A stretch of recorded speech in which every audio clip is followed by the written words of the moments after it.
এই বাবুলকে তার মেয়ে জিজ্ঞেস করছিল যে তুমি তোমার নাম্বার দিয়ে কল না দিয়ে তুমি অন্য অপরিচিত নাম্বার থেকে কল দিচ্ছ কেন? তখন তার যে মেয়ের হাজবেন্ড, এই মনোয়ারা বেগমের যে জামাই বাবুল বলতেছিল তার মেয়েকে যে আমার মোবাইলের চার্জ শেষ হয়ে গেছে, সেজন্য আমি আমার এক বন্ধুর নাম্বার থেকে, আমার এক পরিচিত লোকের নাম্বার থেকে আমি কল দিয়েছি। এবং এই কল দিয়ে তাকে ডাকে যে তুমি ইসিবি চত্বর এলাকায় চলে আসো, আমরা একটা টাকা ধার করতে দেবো, লাভের উপরে লোন নেব টাকা, তুমি ইয়ে আপনার আপনার ব্যাংকের চেক বই, এনআইডি কার্ড এবং তোমার ছবি নিয়ে চলে আসো। তারপরেই তার মেয়ে চলে যায় তার কথা অনুযায়ী, তার হাজব্যান্ডের কথা অনুযায়ী চলে যায় ইসিবি চত্বরে। এর পরবর্তীতে তার মা আরেকবার কল দিয়েছিল, তখন তার মেয়ে বলতেছিল যে আমি উত্তরা যাচ্ছি তোমার জামাই সহ, এবং তার সাথে আরও দু একজন লোক আছে, সে বলেছে যে টাকা ধার করবে কোথায়, লাভের নেবে, সেই কারণে আমি যাচ্ছি। কিন্তু এর পরবর্তীতে কিছু সময় পরে আর তার মোবাইলে তিনি কল দিয়ে তিনি আর মোবাইলে রিচ করতে পারেননি। এতে তিনি উদ্বিগ্ন হয়ে পড়েন। পরবর্তীতে এই তথ্য জেনে আমরা এটাকে ফলো করে আমরা এটা খুব নিবিড়ভাবে আমরা ইনভেস্টিগেশনে নামি, খুব সিরিয়াসলি আমরা এটাকে নেই।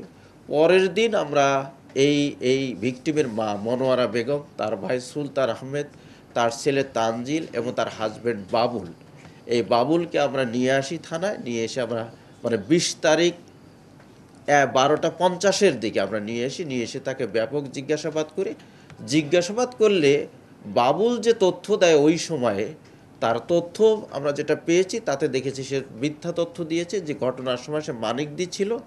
বাট আমরা তাদের মোবাইল থেকে তথ্য প্রযুক্তির সাহায্যে তাদের লোকেশন আমরা ফাইন্ড আউট করে দেখেছি। ঘটনার সময় তার এই বাবুল তার স্ত্রী বিথি আক্তার ওরফে বিলকিসের সাথেই ছিল ঘটনাস্থলে, 17 নম্বর সেক্টরে তখন ছিল।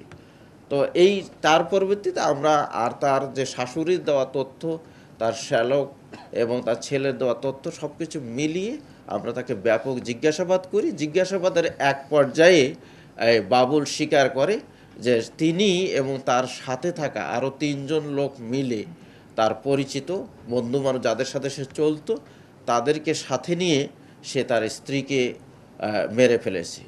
তিনি আরও জানান যে তিনি প্রায় 2-3 মাস আগ ধরে তার স্ত্রীকে এই হত্যার পরিকল্পনা করেন তাদের সাথে, এবং পরিকল্পনা করে শেষ 14 তারিখ 14 সেপ্টেম্বর 2025 এই 17 নম্বর সেক্টরে তাকে নিয়ে গিয়ে তাকে সন্ধ্যা 7:30 থেকে 9:30-র মধ্যে, ঘটনাটি সে ঘটিয়েছে 9টা থেকে 9:30-র মধ্যে,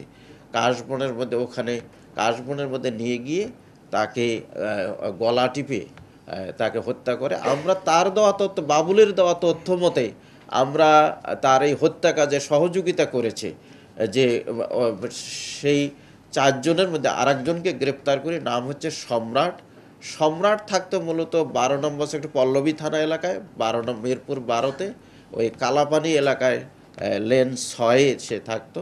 তো তাকে আমরা গ্রেপ্তার করেছি, সে এই কাজে সহযোগিতা করেছে এবং তারা যাদেরকে জিজ্ঞাসাবাদ করে তারা স্বীকার করে যে হ্যাঁ, সম্রাটও জানায় যে সে তার এই বাবুলের স্ত্রী বিলকিস বেগমের পা চেপে ধরেছিল, তখন বাবুল তাকে গলা টিপে হত্যা করে।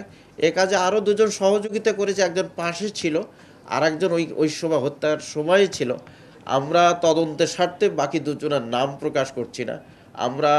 আমাদের অপারেশন অব্যাহত রয়েছে। আমরা আশা করি খুব দ্রুত বাকি 2 জনকেও আমরা